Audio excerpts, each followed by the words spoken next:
Welcome to Parallel Convergence. I am your host, Dijon. Joined with me, as always, is the number one man here, my right-hand man, who sometimes can be slightly troll, but as he has learned the hard way, I will always get him back. Dr. Manhattan. Again, I was prepared, but I don't even think you're going to be prepared for the stories that I have in store come Sunday for Point of Viewer. Well, we'll have to see what happens. But this isn't Sunday night, and we don't know what that means. This is Wednesday night on a slightly delayed Parallel Convergence. This is our normal, regular show where we talk about everything that isn't Worlds right now. So I guess our biggest story of the night is Jankos leaving G2. I don't know. I don't really think we've got anything that's absolutely like standing out. We do have quite a few topics to talk about tonight, though. I mean, Jankos leaving G2, borderline wholesale format changes for LEC, question mark, interrobang? You do love your interrobangs. Yes. I love how that's just answered with the simple yes. Because normally there would be something else, but yes. I feel like you're holding out on me, and if you are, well, you'll find out Sunday. Oh boy. Look, motherfucker, I will troll your ass again, okay? You're not even going to want to troll with the adventures that I had. So Jankos announced that he's leaving G2. He posted a video on YouTube. I did watch the video. It pretty much came off as him saying, "Hey, it's no hard feelings." At some point, at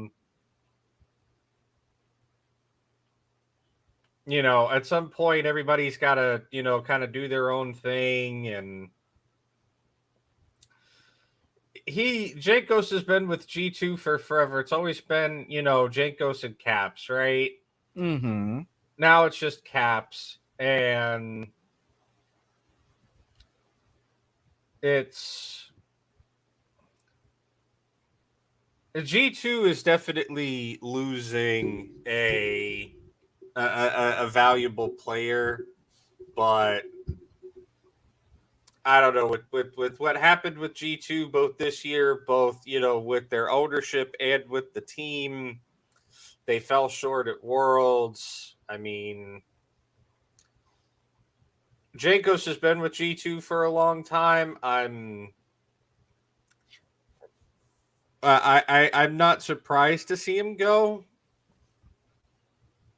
I mean, every big name anchor player has to leave eventually. Mm-hmm. And I mean, especially with what is going on with G2 and with a lot of shakeups in general for Western regions, I'm not really surprised. It's just like, hey, things have run their course. It's time. Change of scenery. Yeah, and he's pretty much like, hey, um, it's not anything like with G2, it's an amicable departure. There's no bad blood on Jankos's part. There doesn't seem to be any bad blood on G2's part. Um,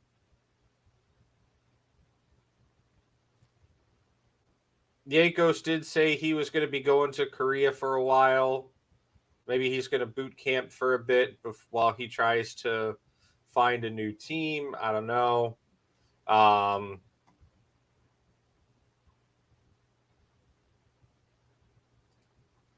mean, G2 is definitely losing a bit of identity with this, though, I will say. Mm-hmm. Because for the longest time, when you think G2, you thought Jankos, right? You thought Jankos before Perks left. You thought Perks before, or I mean, you also think of Caps as well. So it'll be interesting to see what G2 does next and what Jankos does next. Obviously, I wish, Jankos the best of luck. He's felt for some reason or another that it's time for him to leave. So he's going to go ahead and he did go ahead and pull the trigger and leave. So you could go check out his YouTube. Just type in I'm leaving G2 or Jankos leaves G2, and you should be able to pull the video up from his channel. So it's about a 15 or 14-minute video of him talking about him leaving G2 and what's next for him.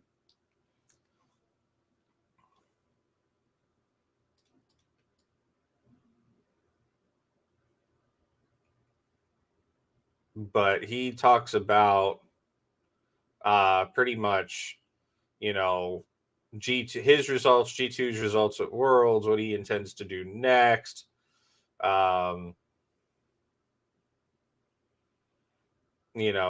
It's a good video to watch for sure.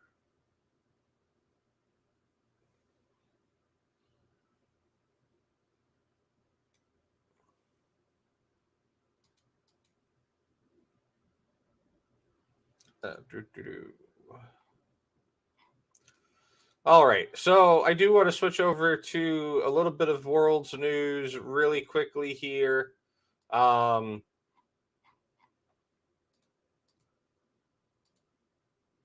unfortunately, we do have some interesting news. Yeah, I'm going to say interesting news. But before we go to that, Riot did release a montage, top 5 plays of the quarterfinals. So we are going to go ahead and watch that real quick. And I'm going to see if I agree with this or not. Can they stop EDG's Baron? I don't know that they can. They don't have a jungler here in Parallel. No flash. It says TP. Deft TP's to the top lane. They've got to get back to the base. They've got to answer him. Double TP. They're going. They send more. Seth gets the stun. But inside the pit, they're still playing for Baron. It's secure, but then again. Oh, they didn't even know. They didn't even know. What? Oh my God, Deft, no! The game was in your hands, Deft!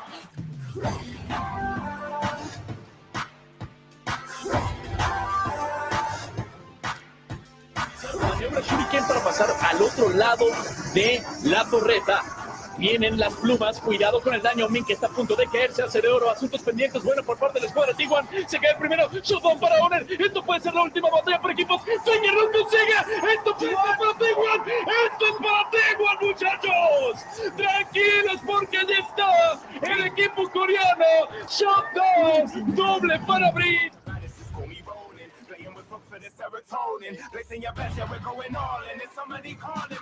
Passa uma área violenta, a perseguição ainda pode rolar. O ultimate da Dan voltou no Guri, tem garra do espectador. O quê? Como assim? DK está de volta! É o abismo que chega em cima da gente!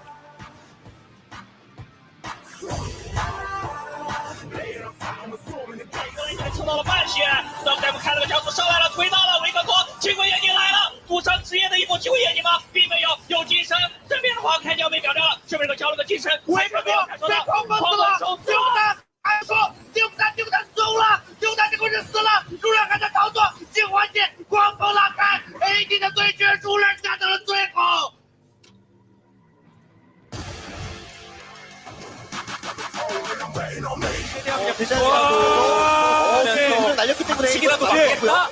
근데 이게 달려들었어요. 스웨이 위치가 너무 좋았대요. 스웨이 위치가 잡았습니다. 스웨인이 가장 좋아하는 구도였어요. 그렇군요. 그래서 들어왔다 돌아다니 움직이는 그 위쪽이 마지막 찔러니 젠지가 애써 스웨인을 무시하는 게 느껴졌는데 예. 스웨인을 무시한다고 그리고 넘치지 않고 무시할 상태가 아니에요. 와, 세이야! 어디요? 쇼메이커! 이게 말 그대로 플레이메이킹 메이커! 니가 빠고 있습니다. 그냥 전진해버려.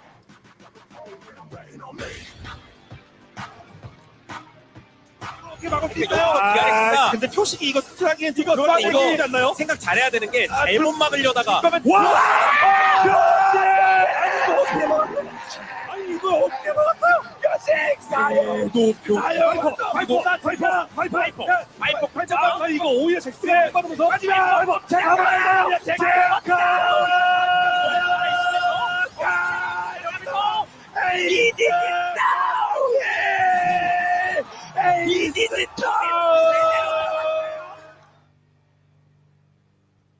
Okay, you know, Este parte de la presentación está presentado por Riot Games. Hello and Equipo welcome back to Internacional. JXP. Episode. okay, you know those times when you'll watch NPB highlights or when ESPN has particular highlights and they give you the audio straight from ESPN Deportes. Yeah, that's exactly what Riot just did. Yeah. They gave the international commentary on some of these plays.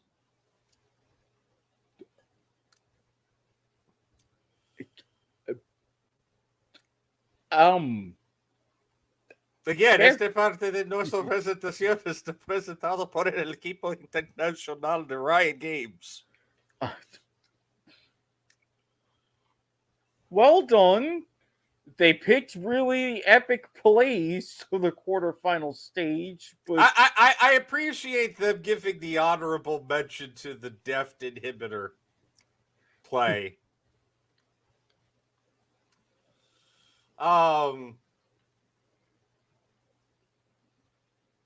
all things considered, though, ain't nobody can argue with the number one.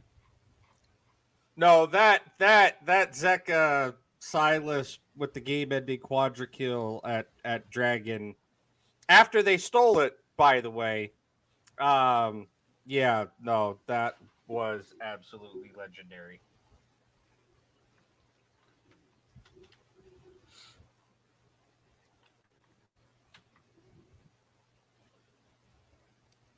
But I want to go ahead and I want to play the interview, the Deft interview from after that game, actually. Yeah, it's a very nice segue into our topics.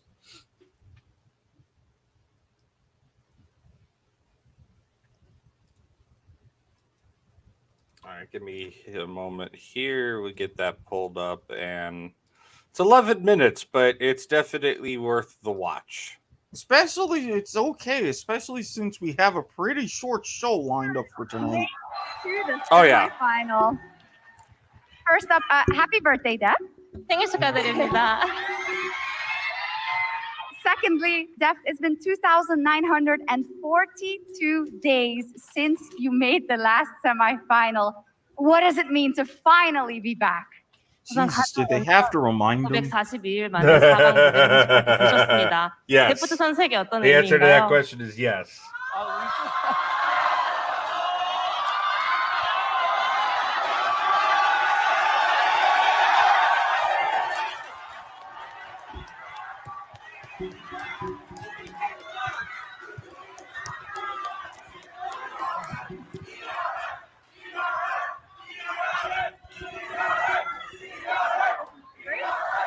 No.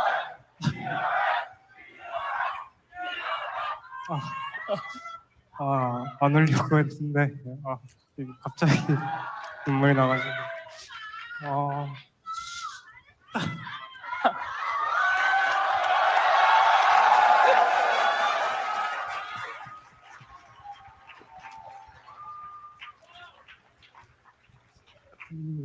우선 이번 롤드컵 이제 시작하기 전에도 이제 목표가 좀 개인적으로 우승을 못 하더라도 좀 나아가고 있다는 기분을 받고 싶은 거였는데 오늘 경기하면서 그런 느낌을 많이 받았어서 그냥 너무 좋은 것 같아요. So my goal for this Worlds, regardless of the result, even if I cannot win Worlds, I just wanted to get this impression that I'm making progress, I'm getting better. And throughout this 5-game series, I kind of realized that I am getting better. So I'm so happy. And how?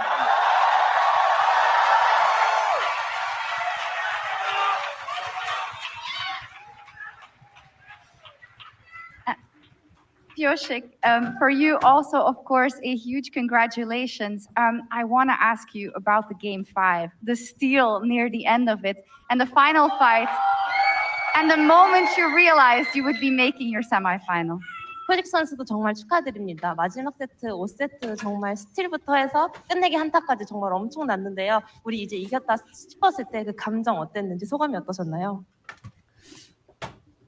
저희가 일단 처음 두 판을 좀 아쉽게 2패로 시작해가지고 되게 힘들었는데 이제 경기 시작하기 전에 주한이가 뭐 예전에 뭐 펜싱 올림픽 때 분리했을 때 뭐 나는 할 수 있다를 외치면 되게 도움이 된다고 조언을 해주더라고요. 그래서 게임 시작하기 전에 계속 할 수 있다고 팀원들한테 다독이고 이제 마지막에 좀 삐오라 잘렸을 때 아찔했는데 다행히 용 스틸하고 이제 건우가 잘 들어가가지고 이긴 것 같아서 너무 기분 좋은 것 같아요.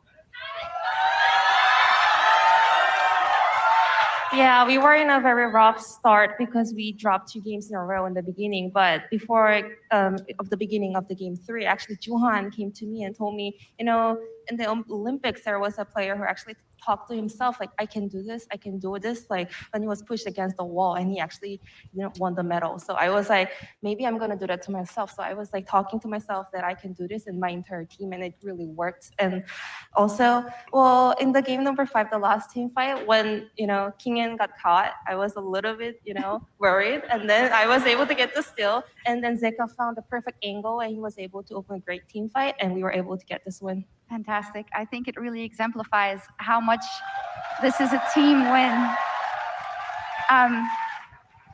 And Deft, I just have to commend you so much, you and the team, for staying in this series rather after the end of game 2. And I just want to know from your perspective how you handled that within the team and how you overcame that to win the next 3 games. 말씀하신 것처럼 사실은 2패 상황에 몰렸을 때 데프트 선수와 또 팀 전체적으로 어떤 식으로 좀 극복하면서 남은 경기 치르고자 하셨나요?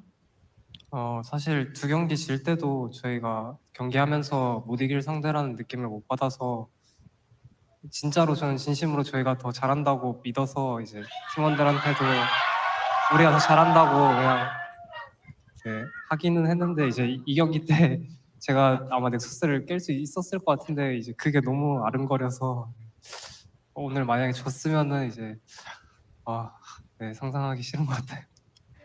So yeah, I mean, even though we lost 2 games, I was still pretty sure that we can still beat them, and I was keep telling my teammates that we are better than them. I just wanted to remind them we are stronger than them. And I think like in game number 2, I almost got the Nexus, and that thought, that replay was leaving in my head rent-free, but I don't even want to imagine myself, losing this series. No, and you didn't. So Pioshik, when it comes to DRX, I feel like you have been underestimated the whole year, even in making it to the World Championship. How rewarding is it for you as a player and as a team to show everybody that you can do it and you make it to the World Semifinals? 이제 또 표식 선수 그리고 DRX가 올 한 해 좀 많은 저평가를 받았던 것 같습니다. 월드에 진출했음에도 이제 월드에서도 많이 언더독으로 평가받고 저평가를 받았는데 이렇게 다시 한번 정말 중요한 순간에 본인들의 가치를 증명하셔서 얼마나 뿌듯하시고 얼마나 기쁘신가요? 이제 사실 평가나 그런 부분에서는 저도 객관적으로 봤을 때 제가 좀 많이 못했다고 생각을 하고 지금도 그 부분이 너무 후회스럽고 아쉽지만 뭐 결과적으로 이기면 그만이라고 혁기 형이 맨날 그러더라고요. 그래서 그냥 이기면 그만이니까 오늘 이겼으니까 괜찮은 것 같아요. I want to say, it is fact that I was underperforming and I left a lot to be desired. And I was also very bummed about my own performance. I left a lot of regrets. But every time, Deft told me, if you win, it doesn't matter, If you win, it's all that matters. So I guess we won today, so it doesn't really matter anymore. It doesn't really matter anyway. Now, Pioshik, in the LCK broadcast, Jisun told me, and I went back to check, but there is something called the Pioshik ceremony, meaning that whenever you win a game, you actually do an impression of a champion. Would you please do this for us today? 세레머니 한번 해주실 수 있을까요? Should we take his mic, or? And what are you gonna do? He looks so embarrassed to have to do this right now on the world stage. I've had a similar moment, just not to that scale.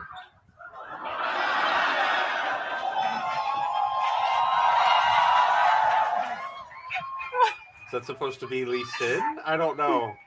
What was it? 설명을 좀 해주실 수 있을까요? 오늘 바이퍼 선수 잡고 아펠리오스 세레머니. This is me as Viego after taking down Viper's Aphelios and turning into that Aphelios. Oh! Oh!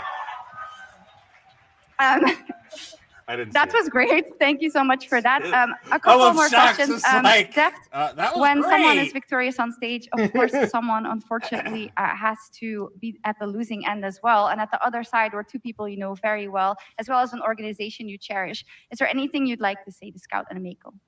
또 이렇게 승부의 세계에 있어서는 승자와 패자가 있는 법이고 오늘은 이제 반대쪽에는 함께 정말 오랜 시간을 EDG에서 보냈던 스카웃 선수와 메이코 선수가 또 패배 고배를 마셨는데요. 그 2 선수에게 혹시 전하고 싶은 말씀이 있을까요? 전 2 선수 다 이제 오늘 경기하면서 너무 잘해서 상대할 때 좀 힘들었던 것 같고 또 사실 제가 별 다른 뭔가 위로를 안 해도 잘 추스릴 수 있는 강한 선수들이라고 생각해서 네, 다음에 또 붙을 날이 왔으면 좋겠어요. I mean, those two players are doing a fantastic job today. It was really rough to play against them, but I don't think they need any kind of word from me because they're strong enough to recover from it, and I'm looking forward to our rematch in the future. Fantastic.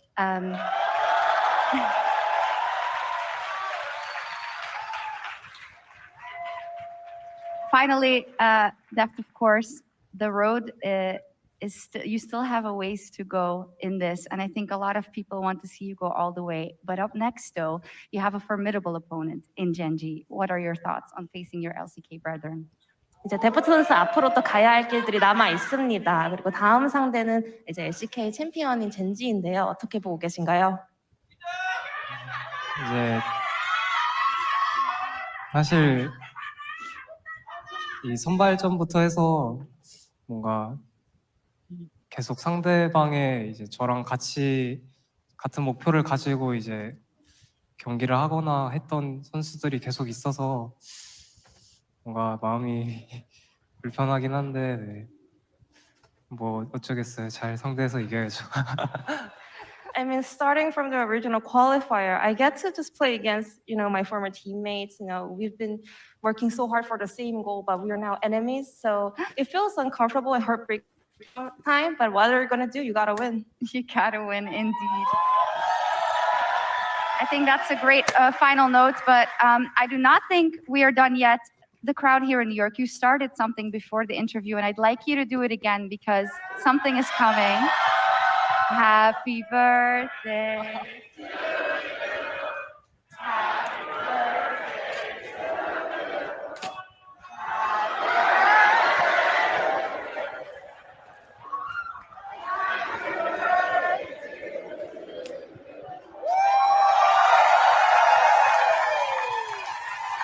감사합니다.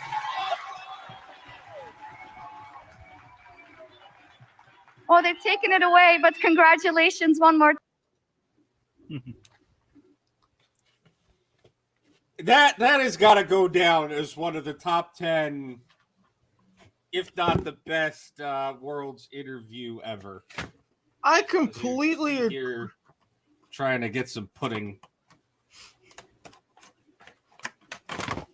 I was going to go ahead and say something about cake, especially after the end of that interview, but you ruined it by getting pudding. Something about cake? Yes. I can't hear you. There's blaring ass audio in my ear. Fucking autoplay on YouTube. Okay, so you say that last bit again. I was going to say something about cake thanks to the end of that interview, but you ruined it by going to get pudding. I don't have any cake. So there. That's fair. That did remind me a little bit of the Dyrus interview. And I don't think you've ever seen the Dyrus interview, so I'm going to play the Dyrus interview real quick. Playing this because purely of context, or playing this because you also need to stall?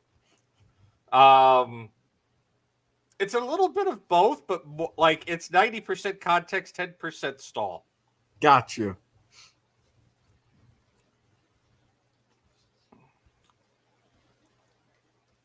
I would say he had a lot of assists in the Johnny game as well. So racked up some pretty big numbers in the last 2 games. And there's the applause for Dyrus. Very emotional moment for him. Absolutely emotional.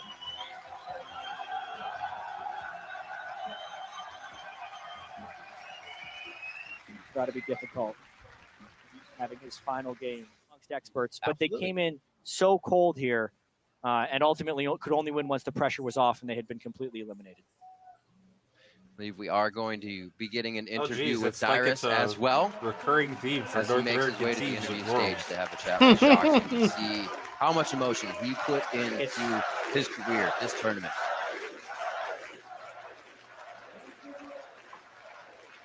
fans incredibly supportive. So much of Darius's life has been playing League of Legends. Thank you so much.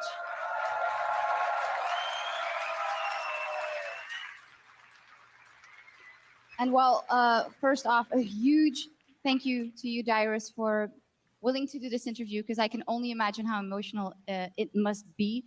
Maybe start by telling us about the very last game you played here in the very last World Championship and your first thoughts after coming off that stage, because I see and I saw that it was getting quite difficult for you. Honestly, I didn't know what to think or what to say. The overwhelming fan support, even though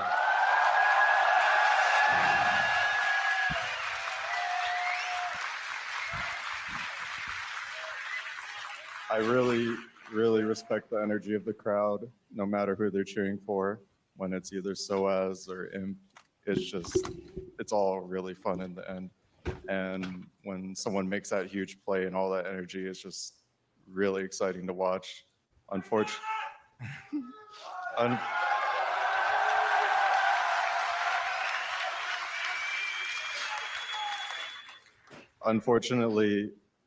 on my side of the end, I wasn't able to perform when it most mattered.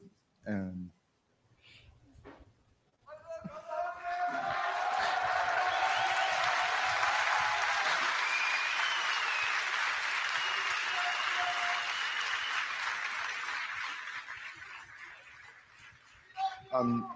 I'm really sorry to all my fans that I let you down.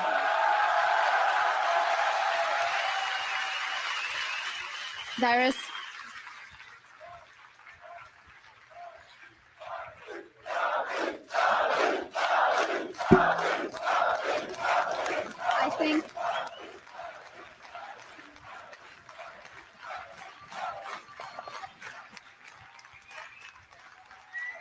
I think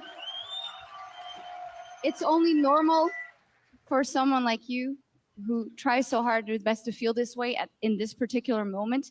But all these people really genuinely support you. And there are so many people who do, because you've built up an incredible career. Every single NALCS game. 6 times in the finals in the NALCS, 5 times at the World Championship. That can't be underestimated. And they've always been there for you. What do you want to say to them? I have nothing but my respect and my thanks for everyone. I know that everything that's there, it's been done, and now it's time to open a new book. Right now, my story ends here, but I still, even with me gone, I still want everyone to support TSM and all of my teammates. And I'm really thankful for everything that fans have given us, that we've brought into esports to this far. I mean, back then we didn't even have a pause button, so like we're really getting somewhere, and I have nothing but gratitude for you guys, and I wish the best of luck to my teammates in the future.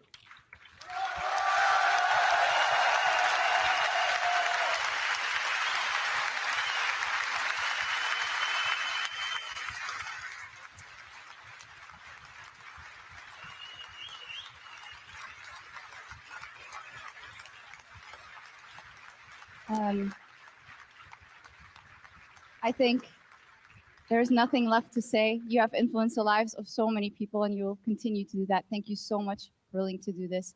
And one more time for Dyrus, his incredible career and the fact that he was willing to talk to us here.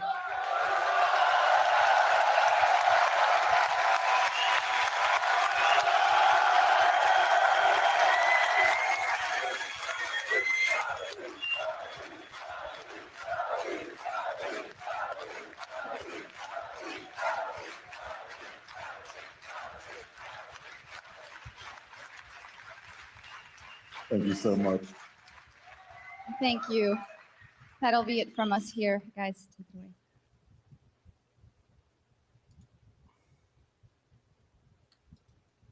Damn.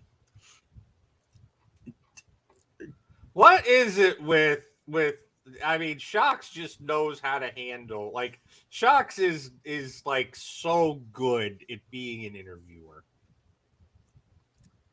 Like, the Dyrus interview like solidified her place as like legitimate. It like solidified her legitimacy, and then the way she handles the Deft interview was just like chef's kiss.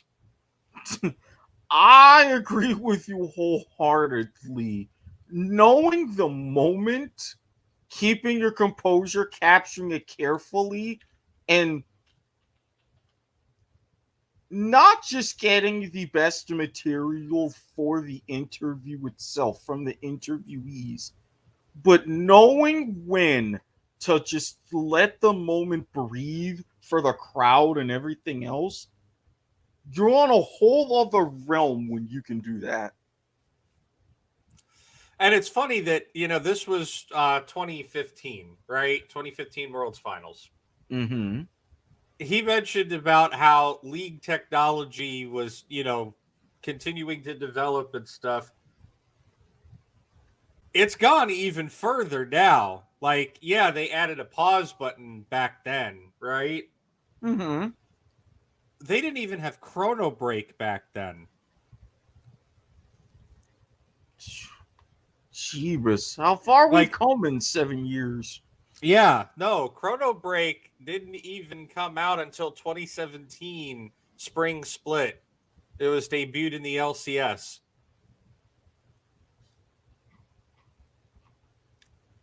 Probably not a good reason to have to say debuted, but, like, you would think a bug recovery tool, as it's actually technically called, it is the where the hell did it go? I just had it a moment ago. Deterministic disaster recovery tool is what it's officially named. But it's been called Chrono Break, which is named after the same champion that our show is named after, ironically enough. His Echo's ultimate ability that allows him to go back in time. Fitting. Much more fitting.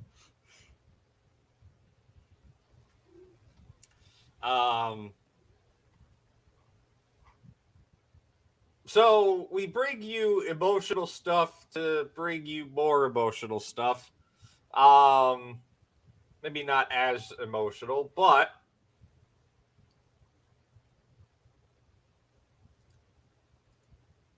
you're gonna you remember I said in the pre-show that you're probably gonna have to reel me in on a topic at some point during the show. Yes. We're here. Okay. So a tweet went out, right? Max Atlas Anderson, Maurice Chronicler Jan Musin, and Rob Dagda Price have all confirmed on their social media that they will no longer be casting at Worlds moving forward.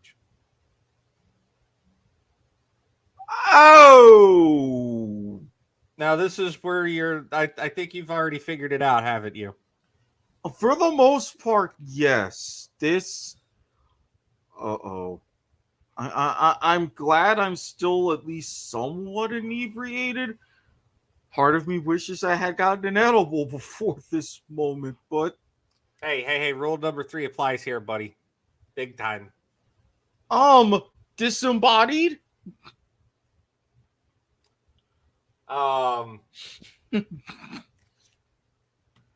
Yeah.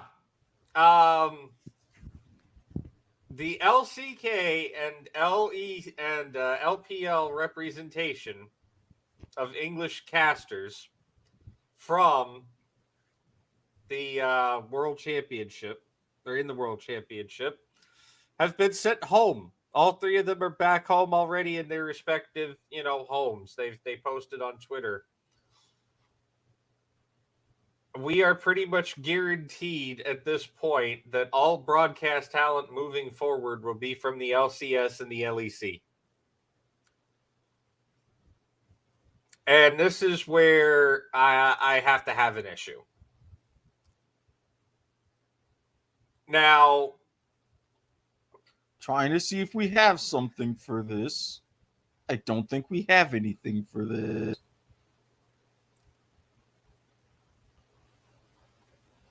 Now,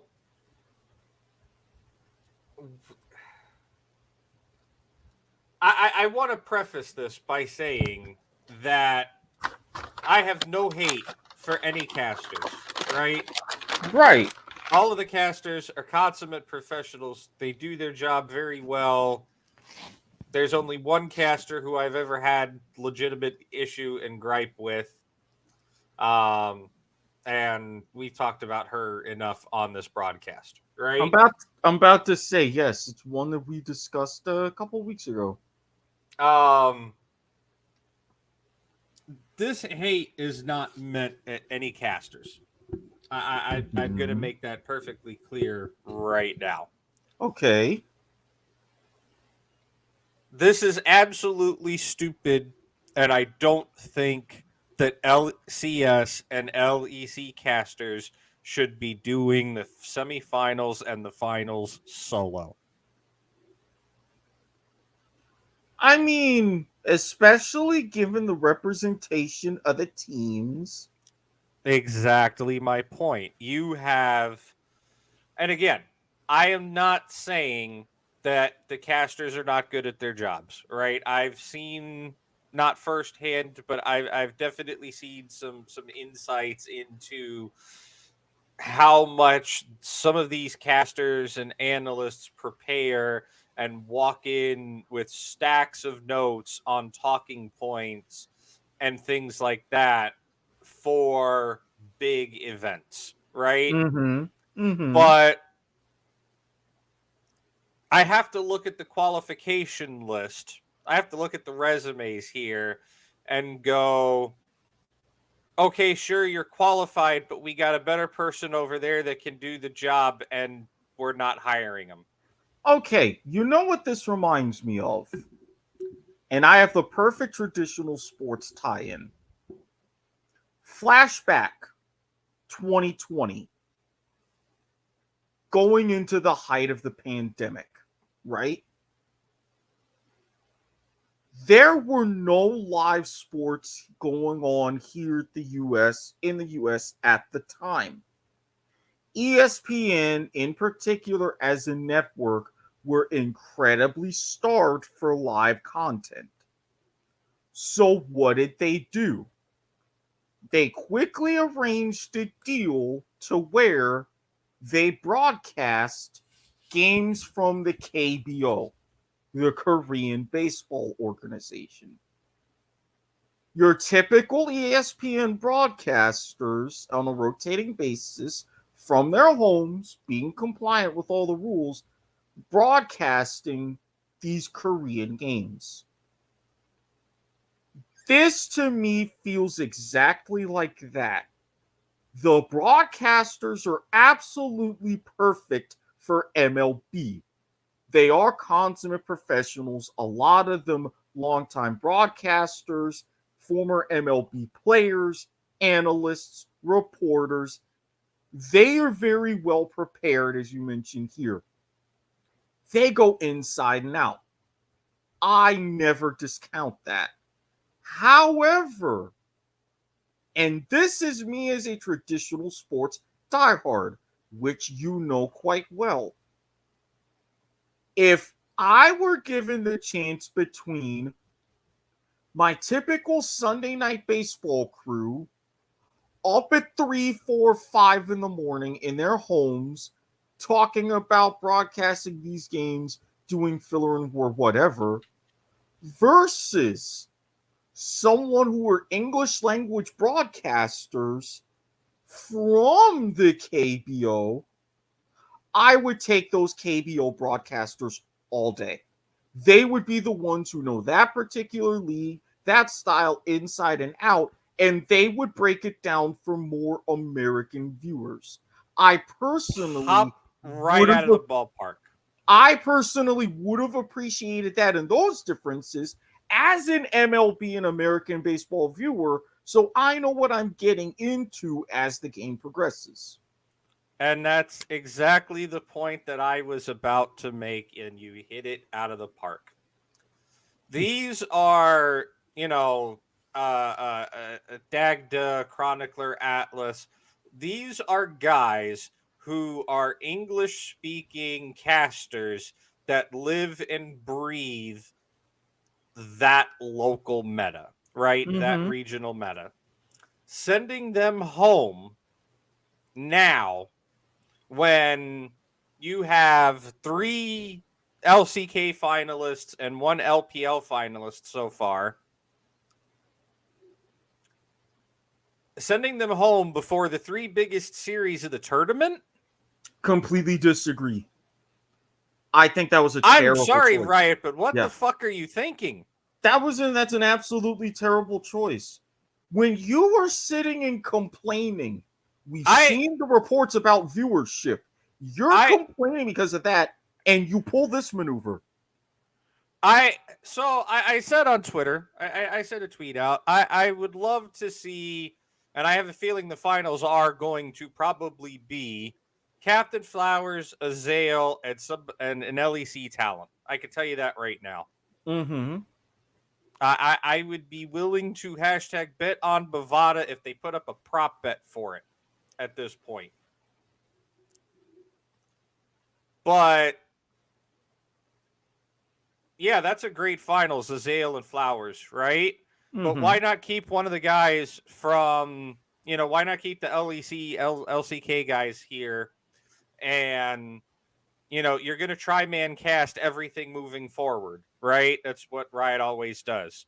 Quarterfinal, like bracket stage onward, it's almost always try cast. Hell, just even during regular Worlds, it's try cast for the most part.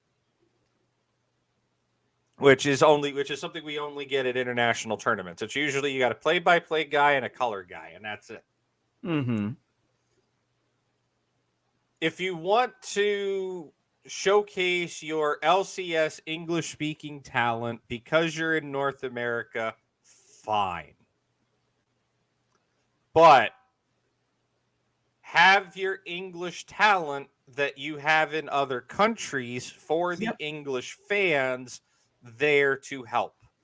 Exactly. Because they see the meta, they cast the games day in and day out in that region, just like you do for LCS, and that inherently qualifies them more as an expert on that region than you. And again, I'm not saying this to discredit anybody, right? Right. Yes, you could do the research. You can, sit there. But these guys have actually went through and watched all the games. They know the nuances. They know the players. They know the coaches, right? Mm-hmm. It doesn't make any sense at all whatsoever for Riot to send those guys home. If it was a pre-negotiated contract thing, as much as I hate to say it, Riot, let's go back and look at the semifinals and the finals of every world championship since, 2015. We'll say modern worlds. Hell, if you want to say modern worlds, fine. Let's say 2017 when they introduced play-ins.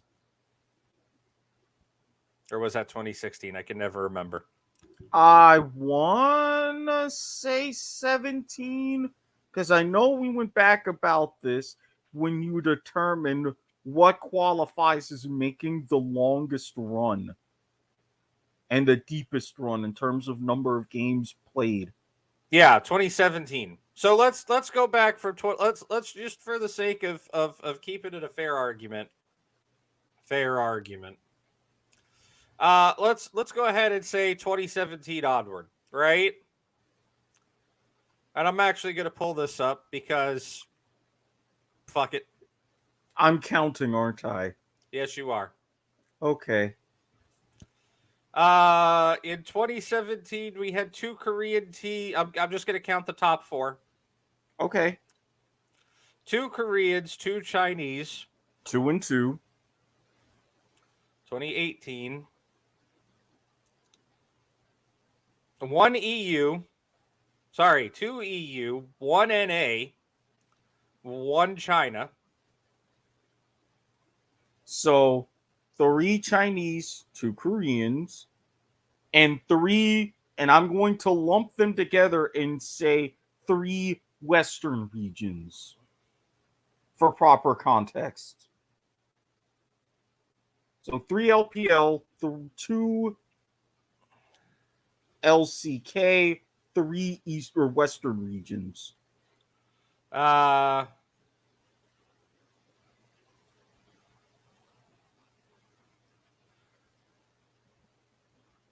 Two China, two Chinese, 1 EU, 1 Korea. So 5 LPL, 3 LCK, 4 Western regions. 5, 3, 4.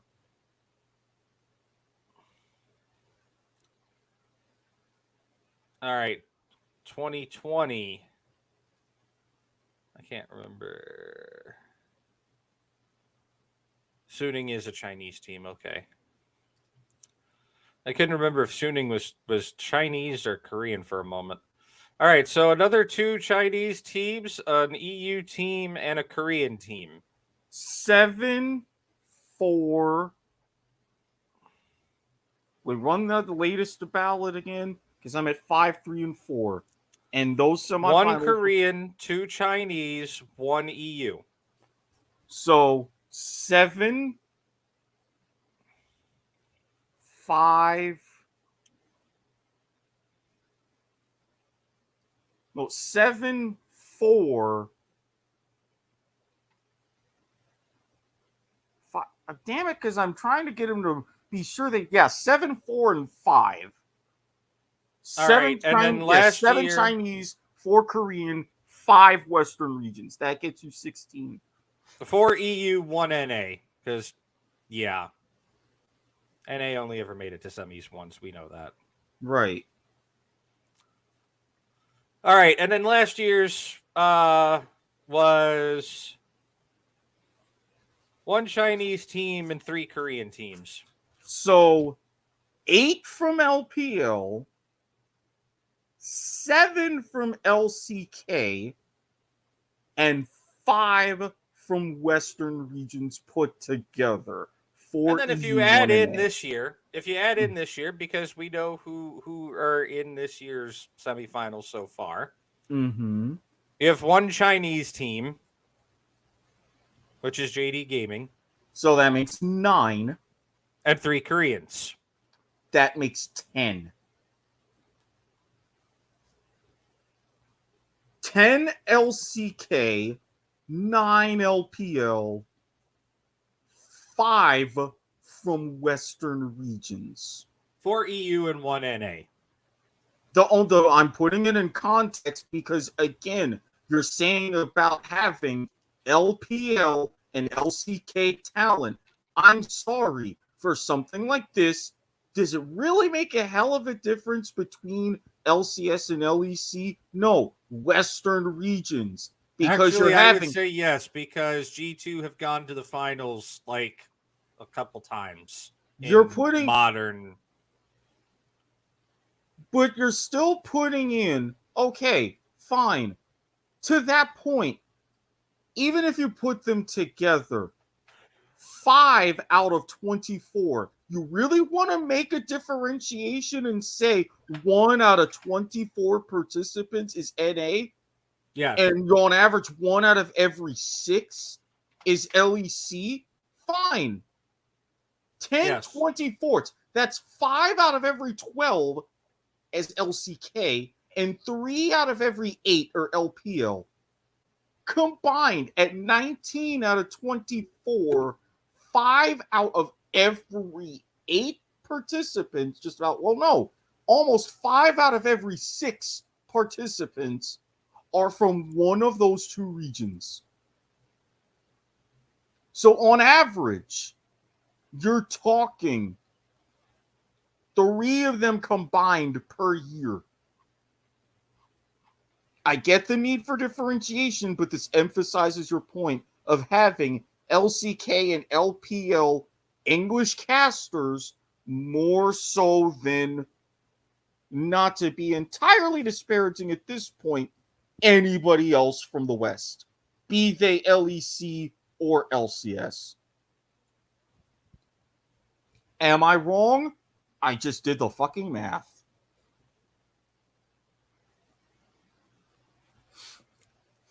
Oh, this gets better. Well, the date. Oh, well, that's because we're in 2022. The date is not there yet. Oh, I love Leaguepedia. Thank you, Leaguepedia. I love you.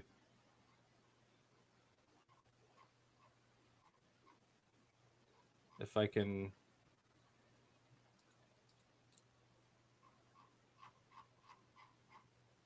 Okay, where is... Maybe it's under main event?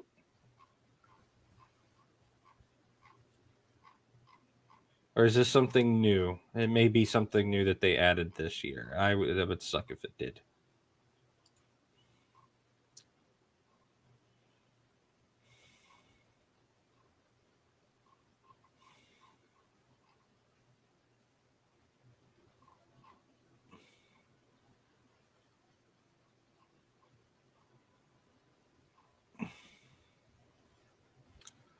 Yeah, it might be something that's new for this year.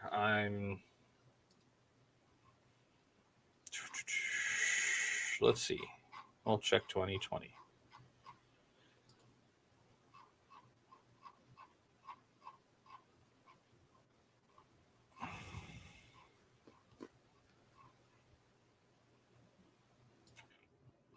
Yeah, Leaguepedia has a lovely new chart this year, which I wish they had on their... which I wish they had for previous Worlds. And let me move it over to the other monitor so that I can actually show it on screen here. I really wish this existed for previous tournament years, where they have actually broken down the casters and then what day they and what role they had. Okay. I wish they had this on previous years. They do not. Shame that they don't. Again, people evolve all the time, so...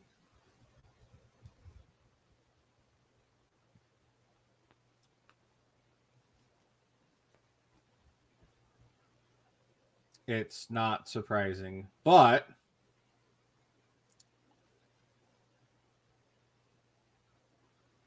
I would love if this existed for previous years, because I want to go back and see these columns for the previous years and tell you how many people or how many of the finals were LCK or not LCK, sorry, were LCS LEC. Again, I understand it is an English broadcast, right? Yes. You have to rely on your English speaking talent. But Yes. if you have English speaking talent from the other regions who are knowledgeable about those regions and they're employed by Riot or whomever that is the tournament organizer for, that region, why are you not relying on them? Exactly. Like, I'm just absolutely... I am flattered, and not in the good way, that Riot has sent home the LCK and the LPL English-speaking casters / commentators. Flabbergasted would be better. Yeah. Thank you. Words. And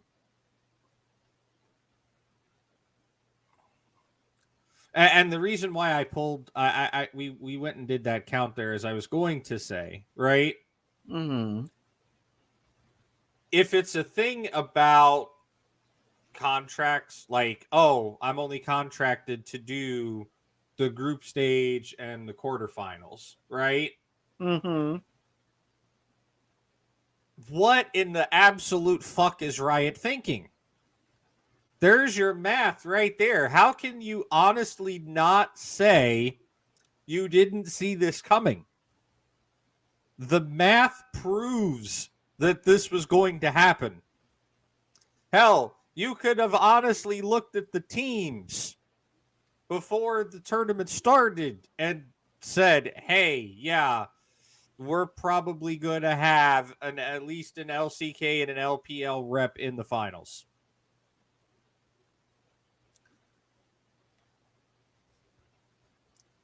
Because top esports were dominating, and so were JDG. And in Korea, you had Gen.G, and I mean, to take your pick of the other two teams. I mean, T1 was on a good little bit of a tear, and you know, EDG were expected to have a deeper run than they had.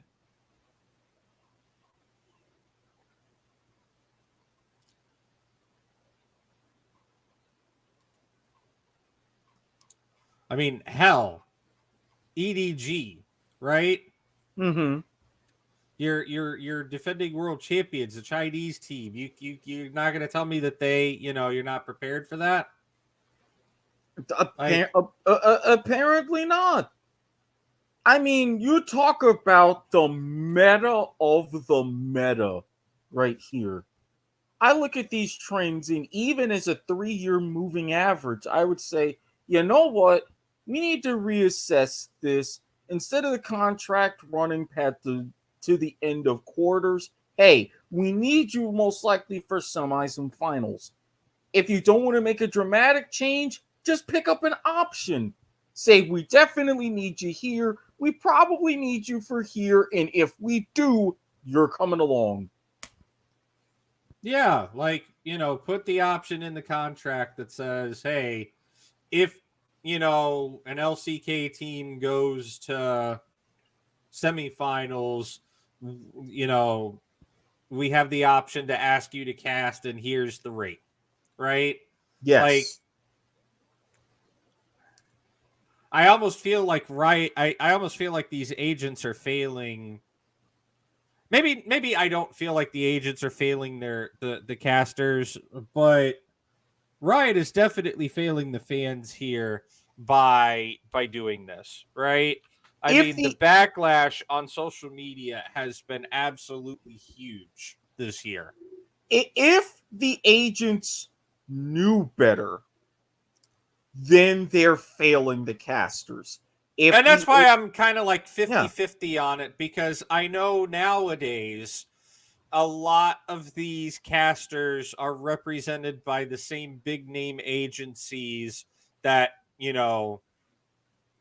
other actors and celebrities and talent are, like CAA. What? Damn it, get out of my head. I was just about to say CAA. But and if that's the case, maybe CAA doesn't know enough about esports to be able to say, hey, you should have an option in the contract for my client to be able to do semis or worlds or finals.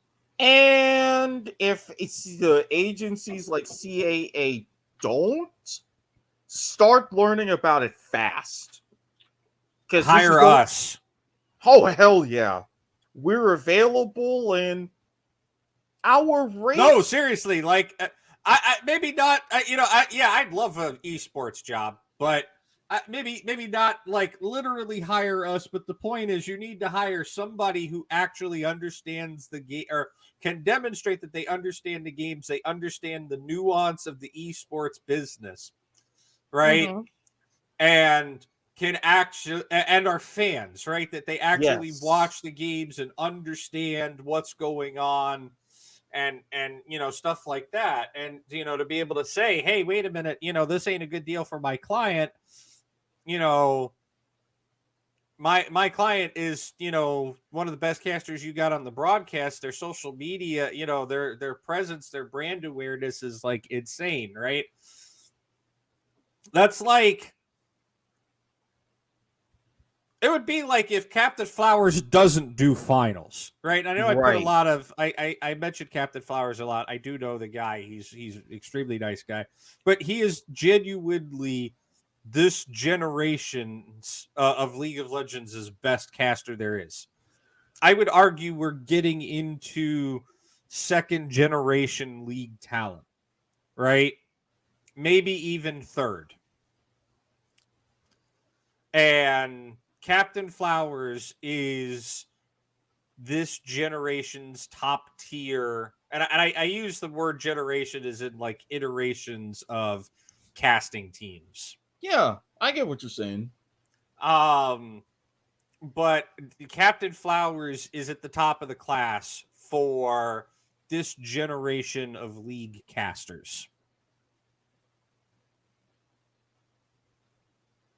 Like, Flowers is what Riv the Third and Quickshot used to be when they casted together at World Finals, right?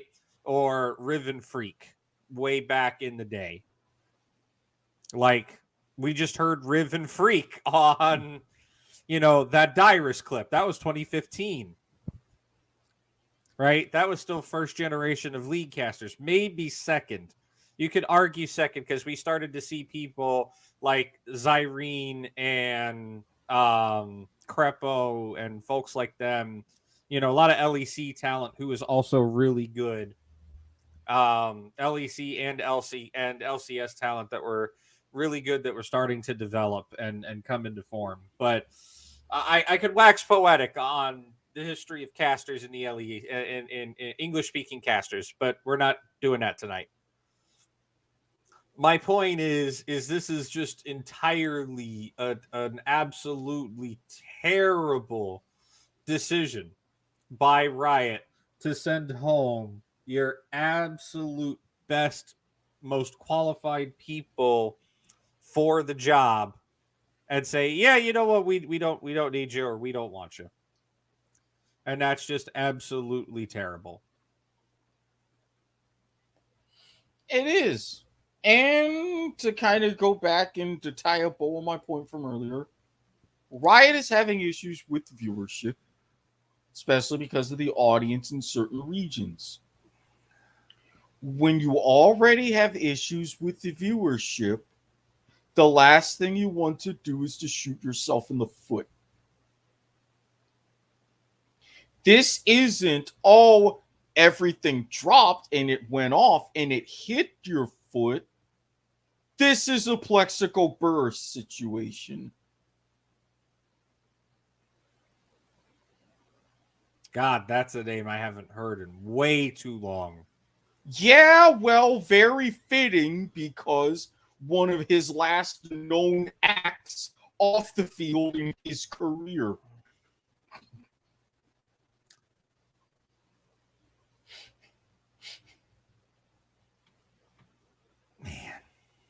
That's a name I haven't heard in a while. Jesus Yes, fuck. I know. We're old. Don't remind me. Tell me about it. But I like I said,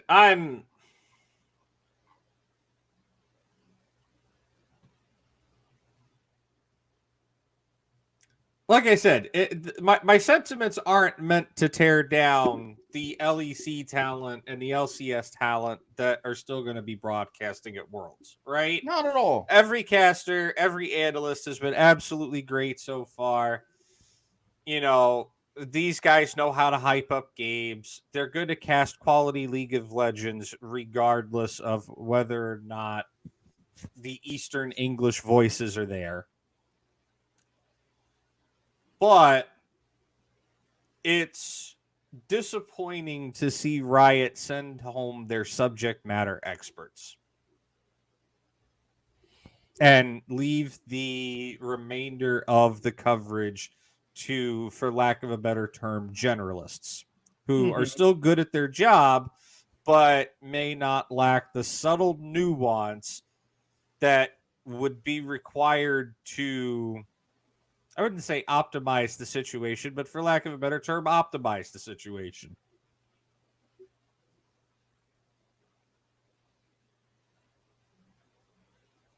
No, you're not wrong.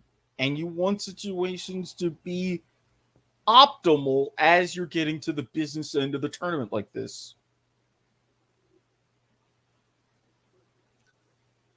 But I mean, to me, and a majority of social media, it seems to make perfect sense to have an expert from the remaining region still in the tournament there to give insight to the viewership on what's going on, right? Because there may be some picks or some shit that comes out or some strategies that are employed that we don't see here in the LCS and we don't know jack shit about. And regardless of how much you prepare, you may miss it, right? Mm-hmm. And you could catch casters blindsided by it, or the analyst desk blindsided by it.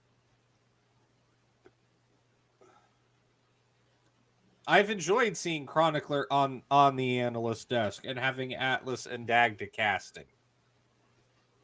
I think Chronicler's even casted. I know I'm pretty sure. Yeah, he has casted a few games himself. So again, this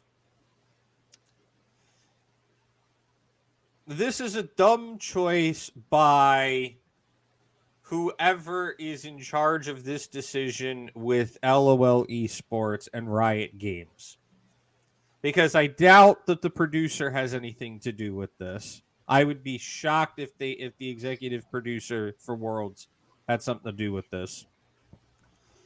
I am pretty sure, for whatever reason or another, this is some Naz Alataha bullshit.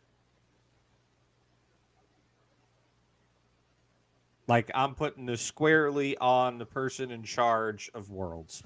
Mm-hmm.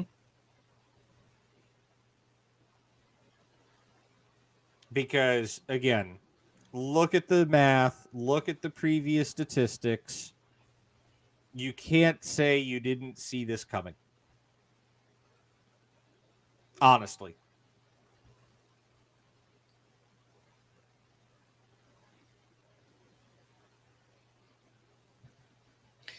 You can't. You can't. I would wish the three of them a safe flight home, but they've already made it home. So I hope they have a very enjoyable time off and holiday season, and I'm sure we will look forward to seeing them again or hearing from them again in, spring split or at Worlds again. Or actually, not even Worlds, but MSI, because we have MSI before Worlds. And hopefully we would see them there.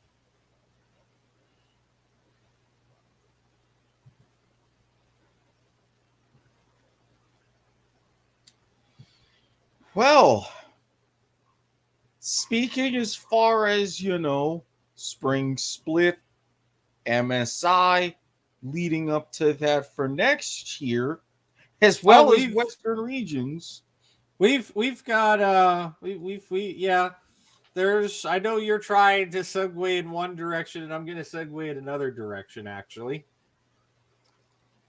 we're talking about how this is going to kill viewership, right? Yes. Well, Tyler One says viewership is dead. Don't even bother playing League on Twitch anymore. I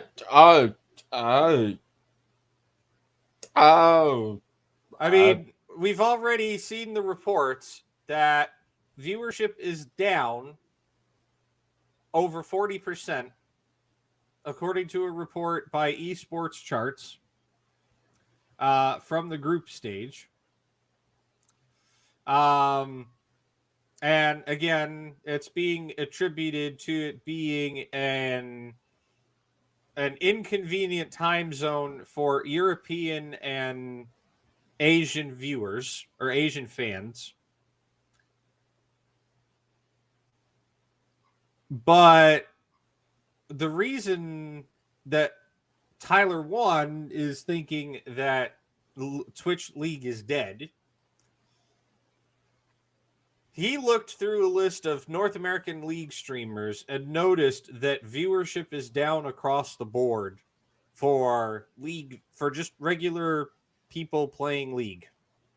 Known big streamers like Chase and Tarzan as an example. That's ominous. And he believes that Worlds 2022 has killed the North American League streaming scene because everybody wants to watch Worlds. He says, quote, "Did Worlds kill League? I think it killed NA streaming because it's a terrible time for NA streamers to stream, which is like 3 to 10 p.m. Yep, peak timing. And with broadcast days starting at 3 for play-ins and groups, 5 for the bracket stage, and the finals are going to start at 8 p.m. Eastern, that is extremely problematic. Yeah, but a lot of people are saying, oh, it's Tyler One. He likes to talk hot air out of his ass for the sake of getting some highlight clips on the front page of your YouTube page. Well, the data tracks. According to data from Twitch Tracker, which is a... Basically, they keep track of stats on channels. Again, it sounds pretty self-explanatory. Bob Quinn, Chase, and Tarzan, which were 3 of the streamers that you know Tyler One had looked at, had fewer average viewers in October, which is the month that Worlds is held in, majority of it anyways, compared to previous months.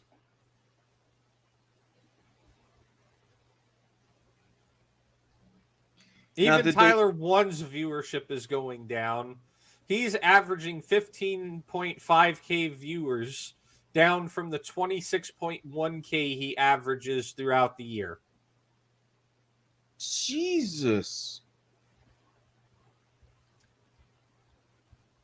As much as I hate to say it, North American fans, if you have the opportunity to go to Atlanta, if you have the opportunity to go to San Francisco, or you can make the opportunity, do it. Because I'm going to tell you right now, Riot is going to look at every single last one of these numbers, and they're going to go, we can't afford to have a North American tournament again. Also, I've noticed what they're doing, especially for finals, what they're organizing. Oh, you should see what they're organizing for semifinals. Which allows me to transition to our next topic. I know you want to talk about the one thing. We'll get around to it. Yeah, because you're throwing extra topics that weren't in my notes in that thread. I said I was checking the news before we went on air. We checked the tweets.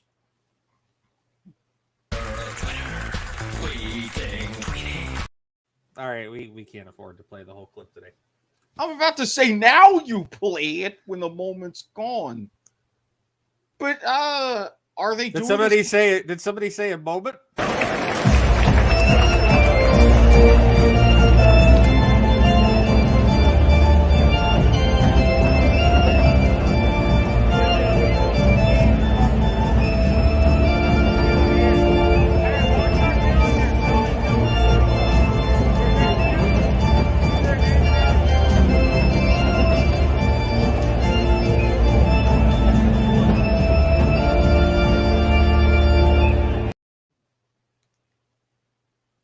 I can't even counter this.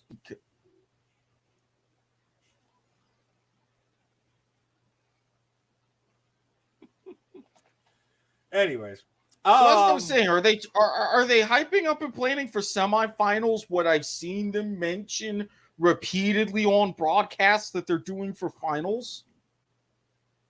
What are they doing for finals? Because I found out news like 2 days ago. Remember you said the South's got something to say? Yes. What is the South good at when it comes to sporting events? People showing up and showing out. And not acting a fool, unlike when certain places up north, when their teams win championships and light poles may not have to be greased. Go Phillies. Yeah, so apparently Riot is going to throw a tailgate party. Oh, Lord. In the entirety of Centennial Olympic Park.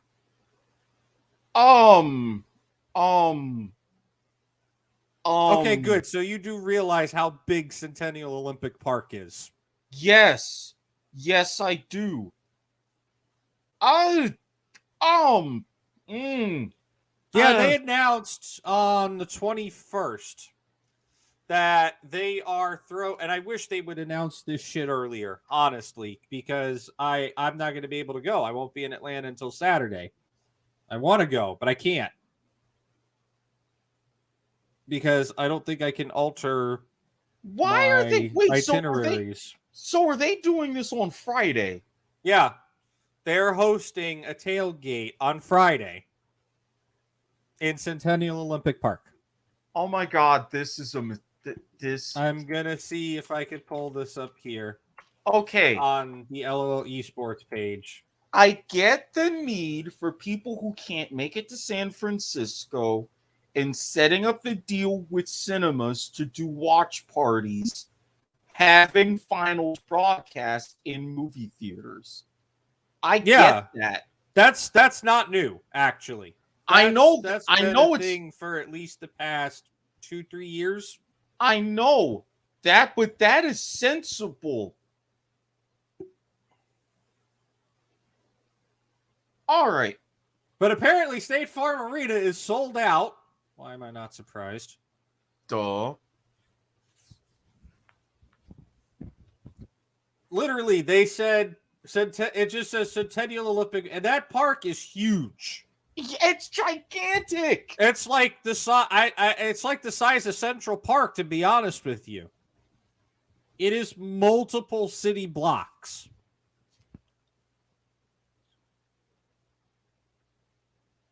Yeah, aren't we talking like a couple hundred acres?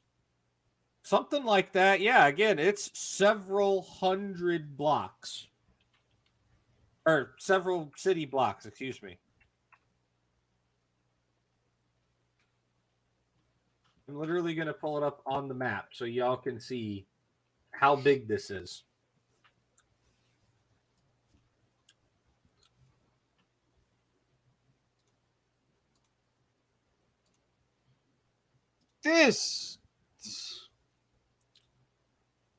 So this is Centennial Olympic Park right here. This gigantic ass green square. That is several hundred acres. Because when you said Central Park, and here's State Farm Arena right here. Yes. Because when you said the size of Central Park is approximately 800 acres, give or take. So, I get for the sake of proximity, but I'm going to imagine that they're probably not going to use all of this up here. They're probably going to use this bottom portion. But I could be wrong. They could use the entire fucking park. Realistically, from that junction with Park Avenue West Northwest and Marietta Street Northwest, if you were to draw a line horizontally and then head south, I think that would be a reasonable portion of the park to use. I mean, I can tell you right now, I have stayed at the Westin Peachtree for Dragon Con, right? Mm-hmm. It was one of the first hotels it was one of the first hotels I stayed at. Or it was my first host hotel. Right? I have made this walk from Weston Peachtree to the Georgia World Congress Center, which is literally right across the street from State Farm Arena. Yeah. Right? I have walked down. Where the hell did it go? I've walked down Andrew Young International. Okay. You go past the police department, you go past this really nice Waffle House, and you cut straight through the park. It's a paved thing right through the park. You cut over to the side here. Pretty much where Andrew Young International would have gone if they hadn't closed it and built a park in the middle of it. I mean, you can even see Andrew Young International continues. Please tell me that Trap Wings is not just like a food truck pop-up place. It probably is. For those of you who remember the kickoff, if you know, you know. Shout out Operation, yeah. Shout out Lou Williams. That's all I'm going to say. I can tell you right now, right? Yeah. That walking through this portion of Centennial Olympic Park, crossing over here on this crosswalk, through, down and around the Fountain of Rings, which is very nice, by the way. And crossing back over, going down Andrew Young International some more. That walk through the park is probably a good 5 to 8 minutes. Yeah. To make that walk through there. Yeah. That fucking park is huge. Yeah.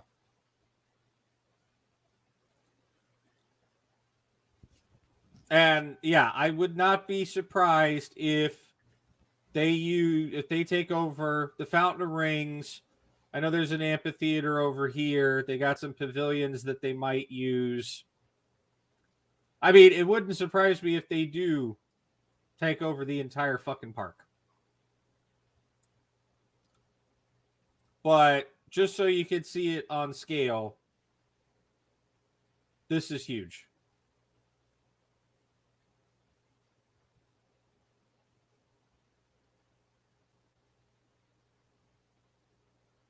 Yeah. I mean, I can tell you right now, I'll give you another.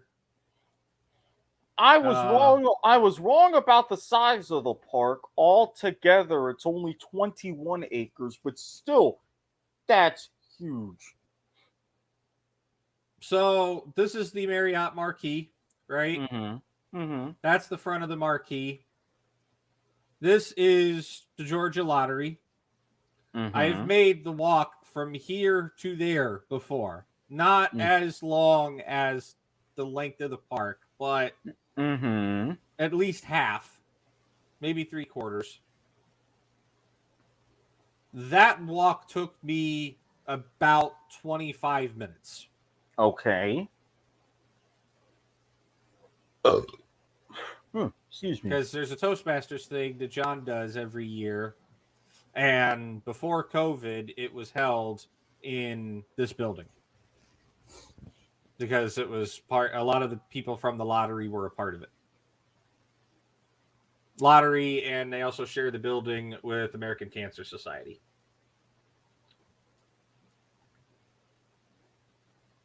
Which I'm surprised you don't see American Cancer Society on the building anywhere, or anywhere on the screen. But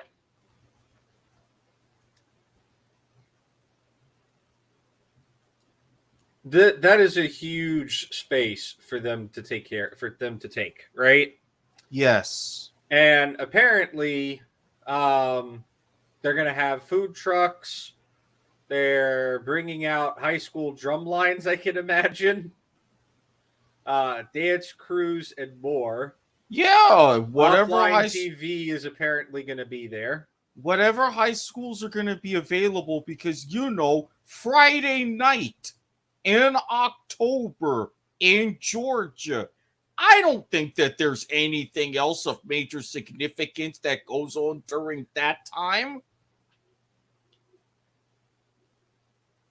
Yeah, no, this ain't Texas, right? We don't care about football or high school football. No, not at all. Apparently, they're going to have carnival games. I could just see the 978 cornhole boards lined up. Some figures may be an exaggeration. Management not responsible for this over-exaggeration. You never know, though. I mean, you're at a professional esports event. You may have people who would be eyeing to be professional cornholers.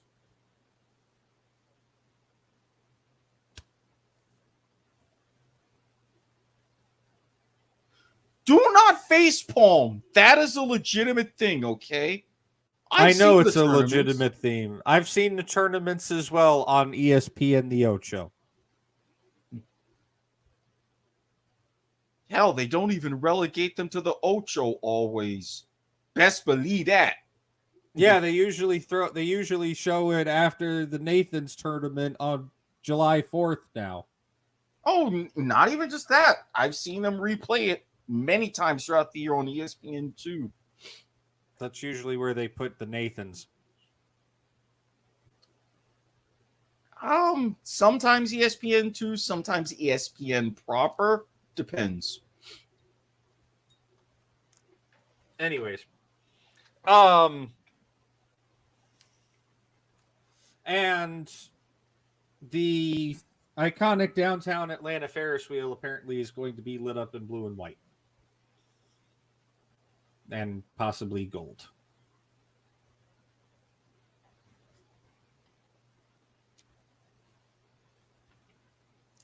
But yeah, Friday, 5 p.m. to 10 p.m. No, there ain't nothing else going on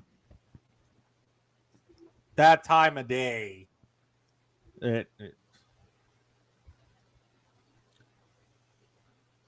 The South's got something to say, apparently, but we'll see if they actually say it because of scheduling conflicts. The South's got something to say, but Riot ain't listening at the right time.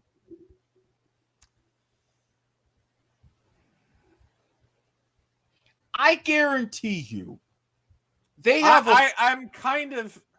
Part of me thinks this is going to be an absolute flop, but part of me is also thinking, holy shit, this is going to end up being huge. Okay, I'm giving Riot credit for trying, but I think their timing is a mistake. It can still be huge, but I'm saying this. Well, they should have done it like Saturday afternoon or Saturday morning before the game started. Will you get out of my damn head? No. Jesus, please think about some food. It's bad enough that, well, no, because I mean, I did have some of those Pizza Hut melts. I got one of those today, and boy, hell, are those delicious. Yeah, because I got to figure out some food after this. But not bad enough. I got one of you other co-hosts living in there all the damn time. At least he keeps it neat. But yes, I was thinking, all right, even if you're going and starting your broadcast day at 4 for the semifinals for game 1 at 5, you could easily hold that 10 to 3, 11 to 4, give those fans an hour leeway still to finish the walk over to State Farm Arena, and that would be perfect. Yeah, because it's not a terrible walk from Centennial, from the park to the arena. Not to mention for a Saturday, it's a lot easier to do because, let's face it, Georgia Tech football is ass this season, so nobody's going to those games.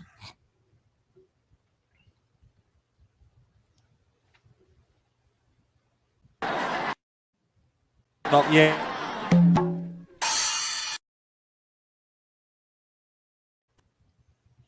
I hit the monkey, but I really meant to hit this. Stop! He's already dead. And if you're a Georgia fan, You can send all your hate mail to @HEB the Eagle or HEB the Eagle yahoo.com. Let him randomly wonder why he's getting hate mail about why we hate Georgia. Georgia Tech, specifically. Fair. You do have to differentiate. Fair. Exactly. Because God knows the Georgia fans ain't going to be there at all that weekend. They're already migrating to my neck of the woods. Oy. Yep. But yeah. Riot, what the hell are you thinking? Let's like... I don't know who the hell Riot has like hired or who is on the Riot team for logistics this year. Right? It ain't us. But it ain't us, and it kind of needs to be at this point. Like, no bullshit, no cap. No kappa. We get some kappas in the chat if you're watching. But, like, I'm baffled. I'm flabbergasted. I'm speechless. From a man who almost always has something to say, I am legitimately speechless at some of the not even some of, but most of the logistical decisions from scheduling to just in general that Riot has made with this year's tournament. Again, they're Plexico Burrising it. They really are.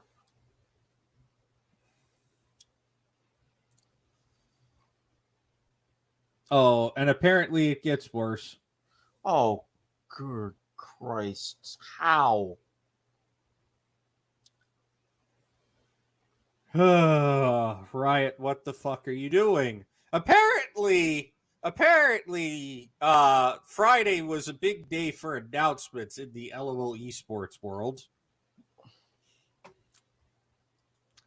So, every year Riot gives out, they let the players choose a champion to get a skin designed for, and they make a skin based on the team colors and usually has the team logo and everything, and they're always very well done. Well, there was a couple of offshoots in my opinion, but 98% of them are well done. Much more hit than miss is what you're saying. Yeah, apparently they're changing that too. Announcing the World's 2022 Champion Showcase. Apparently, starting this year, the World's Winner Showcase will feature 5 to 6 champions, meaning either the coach or the sub's going to get a pick as well. Selected by the winning team's players who actively competed during Worlds. The skin line design will be inspired by the winning team's colors as well as the World's 2022 theme. And they're now, because Riot wants even more of your money, going to be making one of those champions a prestige skin as well. So when they say 5 to 6, it's basically, all right, your 5 main guys on your team. If the sub plays, they get a pick too. Probably. Maybe the coach. I don't know. No, they said 5 to 6 based on the players who actively participate. So it's your 5 that are your main team playing and winning. And if any team, as they win Worlds, they use their sub and that sub actively plays at some point, they would be getting a pick too. So that's why they say 5 to 6. We're arguing technical semantics here, and this is Riot we're dealing with. Damn it! I don't care if I'm putting lipstick on a pig. I ain't butchering the shit, alright? On top of that, they're going to be doing something they have not done since Team 1 won their third cup. They're doing a Team Award skin. In addition to signature icons, summoner borders, and champion chromas. The Team Award skin will be decided in collaboration with the winning team.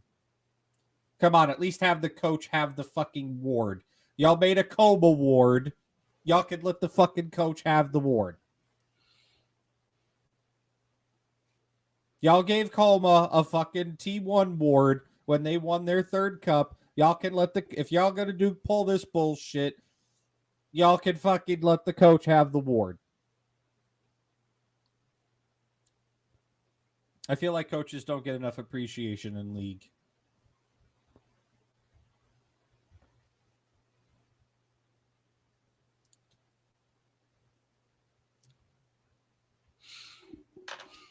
You know what I say to this whole this whole thing? I want to see if you're in my head because I think you are. The phrase, as Dennis Miller once said, "This is fucking bullshit." It's the first words that are coming to my mind. Oh, I have something that I would that a good friend of ours I think would like to say to Riot. Yeah. There's a button for this.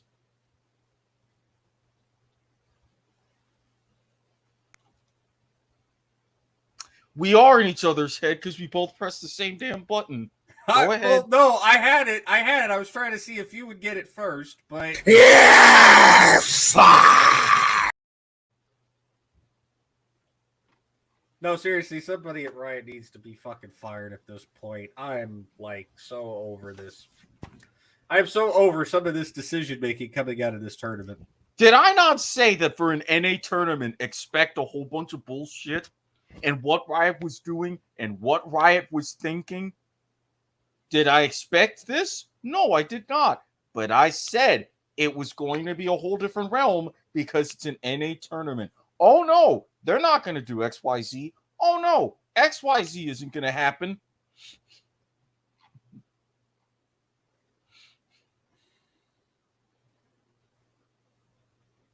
Why? Why, Riot? Why? What have I said repeatedly? Home turf.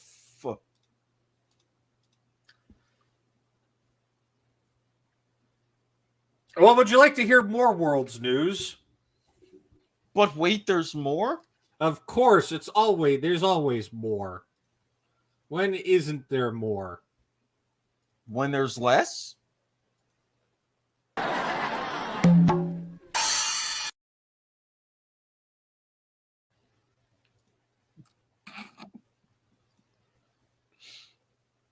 In a move that has shocked absolutely fucking nobody. The greatest collaboration of all time ever in Riot history. Okay, maybe that one isn't as far-fetched. It is pretty big collaboration, let's be honest. It is. Lil Nas X will be performing Star Walking in the finals opening ceremony. As we check the tweet. Tweeting, ephemeral, fleeting, Rugen web, face code, split zone, ass mode, checks the tweets, checks the tweets. Und also emails.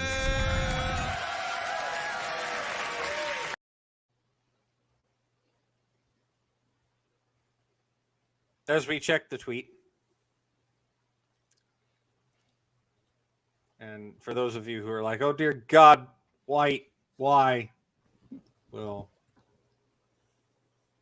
go to the, there it is. No, you know what? I gotta change this. Change what? Change what? Oh. Because if you brought out that opening and I was like, it just doesn't fit right. Now it does.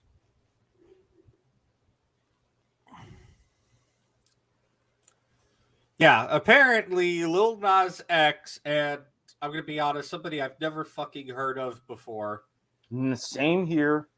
Jackson Wang, aka Magic Man. What the fuck? I'm sorry. There's only one Magic Man, and his partner is El Diablo. Okay. I mean,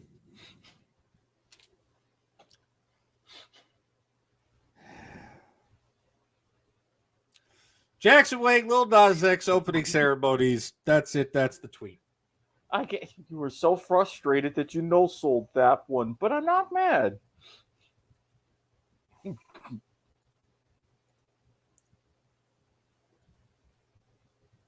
So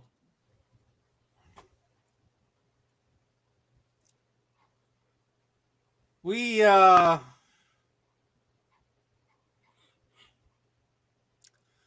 other news to talk about that isn't Worlds related, that isn't going to make me want to eternally facepalm for the rest of the tournament. Hey, you're going to be right in the middle of it, so.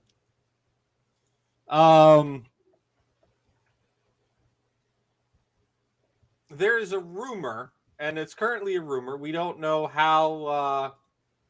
We don't know if it's going to actually happen, but there is a rumor going around right now that the LEC is reportedly set to change its format when the 2023 ranked season begins in January. Allegedly, the LEC is expanding its season from 2 splits to 3, with more tournament play sprinkled throughout the year. According to a report from Blix.gg and Alejandro Gomes, aka Anonymodem, I don't know. I'm butchering that. I know. I'm sorry. Have an easier to pronounce name like Adesian or Dr. Manhattan.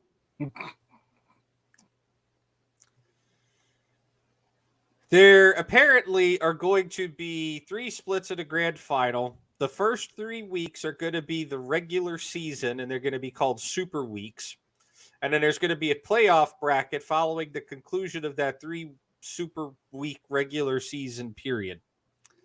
The 8 best teams will face each other in a GSL format tournament, and the top 4 advance to playoffs. So, the reason why there's super weeks is because instead of your traditional 2 broadcast days per week, there are going to be 3. Now, oh boy, here comes more math. There are 10 teams in the LEC. If you were to do a single round robin, that is 45 total matches. So the reason why they are doing the 3 super weeks, 3 broadcast days, 5 matches each day, each week. That gets you your 45 matches. Your top 8 at the end of the single round robin go to that GSL style playoff, which is a modified double elimination tournament. Now, either way, if they were to do one 8-team group or 2 4-team groups, it comes out to exactly 10 matchups, whereas you would have 4 opening matches.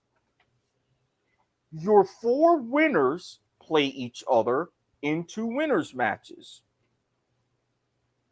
Your 2 winners matches, winners advance at 2-0. Your 4 losers play elimination games at 0-1.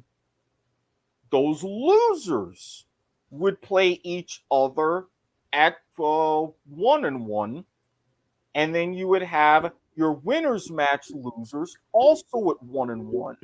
Those 4 teams play each other in 2 deciders. Those decider winners also advance. And those are your 4 playoff teams.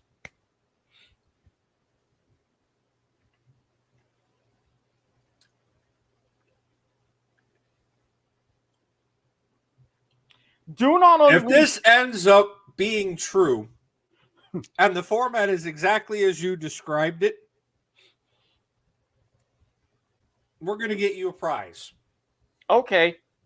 Because from my understanding, those would be the single round robin, and you would probably have a mix of best of 1 or best of 3 elements in that tournament. And then I would assume your standard 4-team playoffs, semifinals, and final. That sounds about right. And then those would either be a traditional either best of 3, best of 5 to be determined, something along those lines. Do not give that kind of information to someone like me who will sit down and have ideas at 4 a.m. creating entire tournaments from scratch. This is what happens. I mean, it kind of reminds me of the old OGN pre-LCK format when they had the winter, spring, and summer splits. So I wouldn't be surprised. And that's where I'm going to leave that for now because, again, these are rumors. We'll know if they're true after Worlds when people actually start making official announcements about things because some people remember or know that we don't make major announcements about things until after Worlds is over so that they don't get buried into obscurity / take away from the focus of the tournament. Exactly. However, come back to this at current time of recording, October 27th, approximately 1:43, now 1:44 Eastern Daylight Time, 1:44 a.m.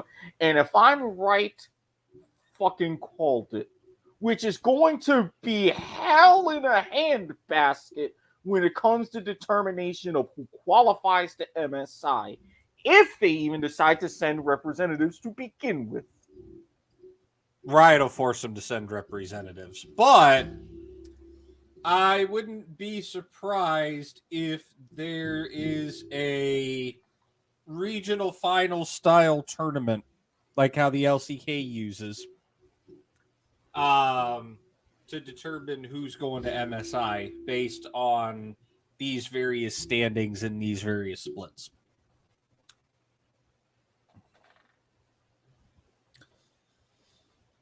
But with that said, that's it. That's the show, or at least our regular news show. Tune in tomorrow. We will be having our semifinals preview show. Because damn if I'm doing it right now. And I'm sure I'd be getting a very evil look if somebody were able to embody themselves. I'm not calling it evil. I am saying in my head, BWSR preempted ?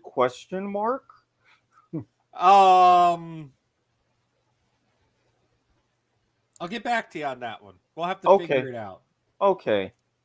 BWSR might get preempted because I don't want to fucking do my show at 2 a.m. again.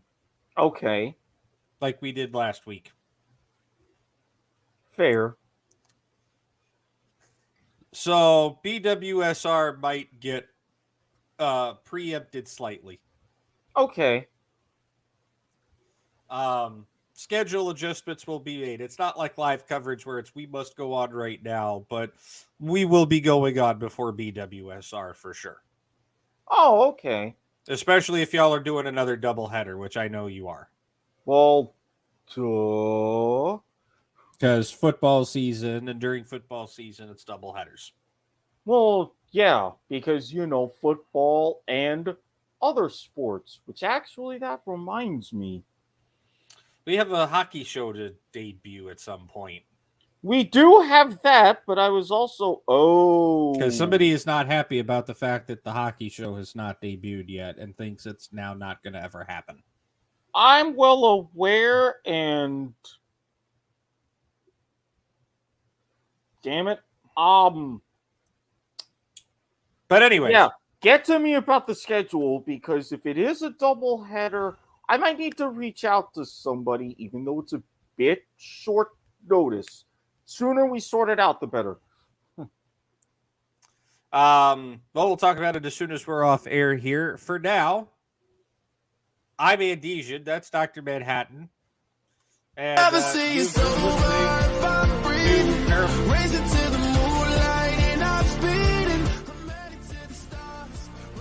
to the volume on that before I turn it on. Yeah, I'm about to say. I'm Andesian. That's Dr. Manhattan. This is Parallel Convergence, a presentation of the Data Network Podcast Network, available over most major streaming platforms. Thanks for watching and listening. Have a good night. We'll see you tomorrow.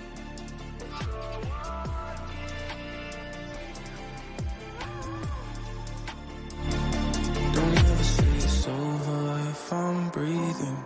Racing to the moonlight and I'm speeding. I'm headed to the stars, ready to go far. I'm start walking.